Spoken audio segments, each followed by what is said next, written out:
45 jours déjà après les incendies qui ont ravagé Ikhlidjan, le village aux 4 hameaux, Théorit Lalla, Athali, Imatoukan et Agoulmine, où nous nous sommes rendus. Un village plein de vie et d'espoir malgré la tragédie que les habitants viennent de vivre. Ils ont connu un véritable drame avec la perte de leurs récoltes, leurs propriétés, pour certains leur maison. Mais le plus dur, c'est de perdre un être cher. Ikhlidjan ont perdu 24 personnes et des blessés sont encore dans les hôpitaux. Nous avons connu un véritable drame. Ma maison a été sérieusement endommagée. Je n'aurai pas où loger. Les toitures ont brûlé.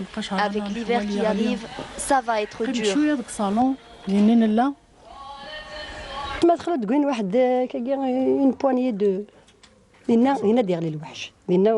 Je crains quand même l'état psychologique des surtout des Zrandagin quand on se rend j'étais la ville mais Maoulani Ouda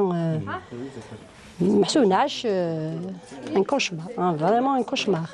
Bien ici nous sommes à l'intérieur d'une maison pratiquement partiellement brûlée par les incendies, c'est à Goulmine.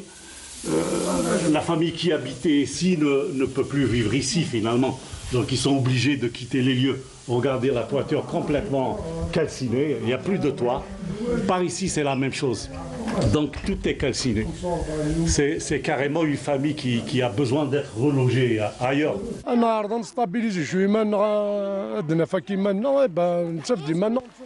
C'est difficile, nous essayons de reprendre une vie normale, mais les gens sont toujours sous le choc. Les enfants sont retournés à l'école avec l'aide des psychologues et des médecins qui sont venus. Mais tant que nous avons des blessés à l'hôpital, nous sommes inquiets. Il n'y a pas d'espoir.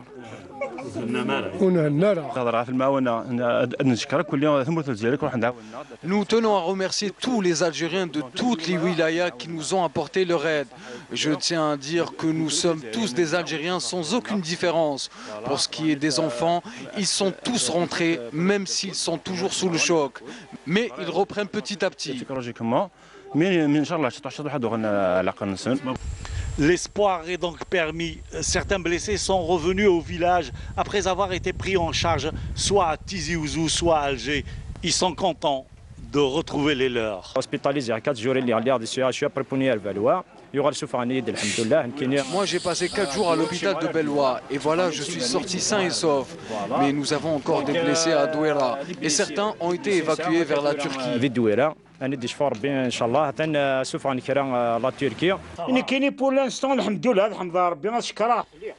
Moi je suis passé par Douera et tout va bien aujourd'hui après les soins. J'ai fait un contrôle, tout est rentré dans l'ordre. Les femmes et les enfants sont les plus traumatisés par le drame.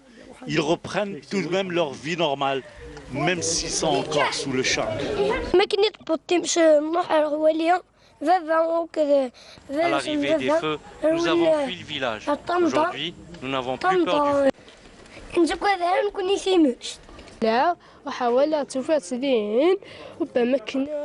Nous avions eu peur en voyant le feu partout. Aujourd'hui, nous reprenons tout doucement. On a essayé de voir avec ces femmes qui sont juste derrière moi pour qu'elles nous donnent encore un petit témoignage. Elles ne peuvent pas le faire parce qu'elles sont encore sous le choc. Elles gardent un mauvais souvenir, surtout que le village a perdu 24 personnes, des voisins, même de la famille. Elles sont toujours sous le choc.